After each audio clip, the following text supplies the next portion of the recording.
Hello everyone. Today I have something a little different on my workbench. This is a Panasonic hairdryer that has been in use for almost 10 years. We didn't use it only for drying hair. We also used it many times to dry wet clothes, sweaters, and small fabric areas. Today, while trying to dry a wet part of sweater, it suddenly stopped working. It ran for a few seconds, then I noticed a burning smell and the dryer shut down completely. So in this video, I'm going to open it up, inspect what went wrong, and see if we can repair it instead of throwing it away. Let's take a look inside and find out what failed. Okay, let's try to open this thing.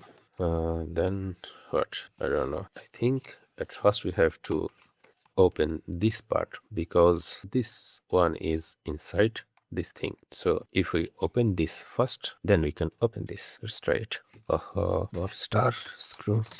We need something different. This is the screw. This is the first time I'm opening this thing. Okay, then this part. How can open this part? Let's try to open this screw. This is not that easy. I don't know can we open it or not. It's not cooperating with us. There is no sign of any other screw. Okay, finally.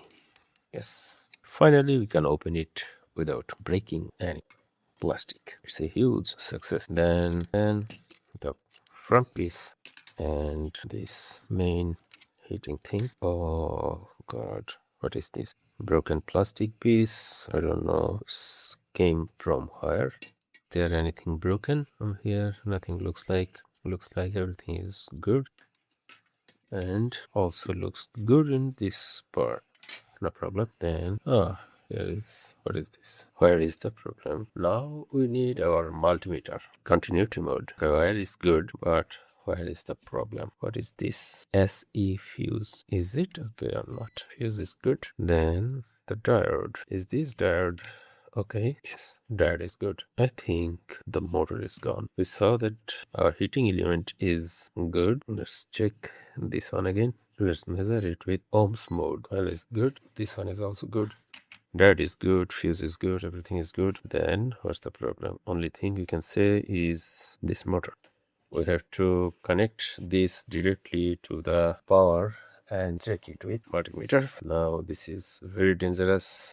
Do not do this at home. Do not, never ever. Auto mode, see the voltage, the motor 0.3 volt, and I think it's not sufficient for run a motor. Where is the problem? We still don't understand. What's the problem? Now I'm going to inject 12 volt directly from my power supply to this motor and see if it running or not. Can you see? It works. That means the motor is good, and somehow it cannot provide voltage to it. I don't know. Where is the problem? Let's find it again. Let's check our switch. Is it okay or not? Good. Good. Also good. The switch is good too. Then what's the problem? I think we found the missing piece of this puzzle. Maybe.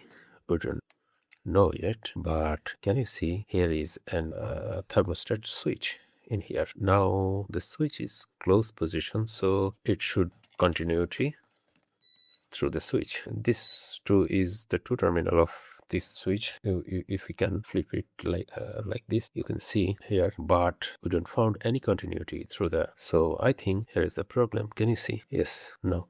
Now you can see. It's not looks good here too. Here. No. Not 0 ohms. Here to here, nothing. So now we have to clean this contact point and see if it works or not. Let's clean it with sandpaper. Fold the sandpaper like this in both sides and rub it. I think now it will work. Yes, it works. Nice. Wow. Oh, let's check it. Now I'm going to give it power. Hey, it's still not working. Hey you, the heater is working, but the motor is still not. Coil is heating, but the motor is still not getting power. Why? I think I found the problem. Multimeter in, continue. You can see here to here in this coil, here to here is connected, and not here to here connected, here to here connect, but here to here not connected. That means in this point the coil is disconnected, and here is also the same problem. Here to here nothing, but both side is okay, but to here it's nothing, and everything is good. So now I am trying to repair this coil somehow and see is it work or not. We don't have nichrome or anything to repair the broken part of this wire, so I am trying to work with 100% copper wire, so it cannot melt in this heated area. At least I have this wire, thick copper wire made in USA, alpha wire. I think they will survive in high temperature. Let's try to repair it. With this little copper wire, you can see now it's connected here to here. Let's repair this one too. Now it's not connected. This one is connected, but this one is not. And now this one is fixed too. And we can see that everything is working now. And now I'm going to connect this to the power and see is it work or not. Yes, it works. Nice. Let's assemble this thing again.